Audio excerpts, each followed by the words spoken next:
Hello, welcome to my channel Pradnya's मेजवानीमध्ये मी प्रज्ञा तुमचं खूप खूप मनापासून स्वागत करते। आजची रेसिपी आहे वडापाव। रेसिपी स्टार्ट करण्याच्या अगोदर माझ्या चॅनलवरती जाऊन लाईक आणि सबस्क्राईब केलेलं नसेल तर लाईक आणि सबस्क्राईब करायला विसरू नका। चला तर मग आता आपण रेसिपी स्टार्ट करूया। मी बटाटे शिजत घालायला ठेवलेले आहेत, तोपर्यंत आपण पीठ भिजवून घेऊया। मी बेसन घेतलेलं आहे, त्याच्यामध्ये थोडीशी हळद, थोडीशी मीठ टाकून थोडं पाणी घालून त्याला एकजीव करून घेऊया।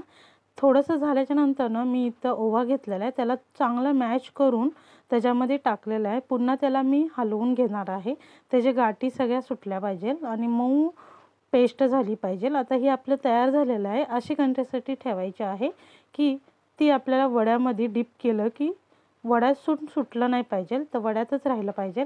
आता बटाटे शिजून मी कुकर थंड करण्यासाठी ठेवला होता, साली काढून घेतलेल्या आहेत मी आणि हाताने आता असं मॅश करून घ्यायचं आणि हा मसाला तयार केला होता। ह्या मसाल्यामध्ये जिरं, धन, कोथिंबीर, मिरची हे घेऊन मी आता एकजीव करून घेते, सगळं बटाट्याला लावून घेते।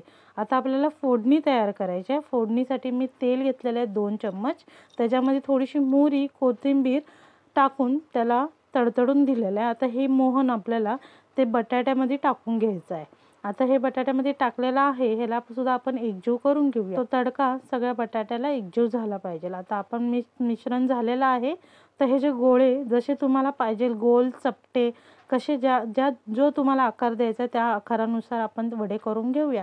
वडे झालेलेच आहे, वडे तयार झालेले आहेत माझे करून। आता आपण ते बेसन साईडला काढून ठेवलेलं ते आता घेऊन आपण वडे तळून घेऊया। मी पीठ घेतलेलं आहे, पिठामध्ये वडे टाकून असं डीप करून हलके हाताने उचलून त्याला आपण तेलामध्ये अलगद सोडणार आहे। एक एक असे सगळे वडे मी सोडून घेते। वडे सोडल्याच्या नंतर ना त्याला हलक्या हाताने पलटीने मारायचे, खालचं तेल वरती करून आपल्याला वडे तळून घेऊया आपण। अशाच प्रकारे मी सगळे वडे तळून घेणार आहे। 2 काढून तुम्हाला दाखवते, मी सर्व करते। तोपर्यंत तुम्ही जाऊन माझ्या चॅनलला लाईक जर केलेलं नसेल तर लाईक करा, सबस्क्राईब करायचं राहून गेलेलं असेल तर सबस्क्राईब करा आणि कमेंट करून सांगा की आजची रेसिपी कशी वाटली। सॉरी, थोडासा पाऊस आहे त्याच्यामुळे आवाज थोडासा खराब येत असेल। लाईक सबस्क्राईब करा। Thank you so much.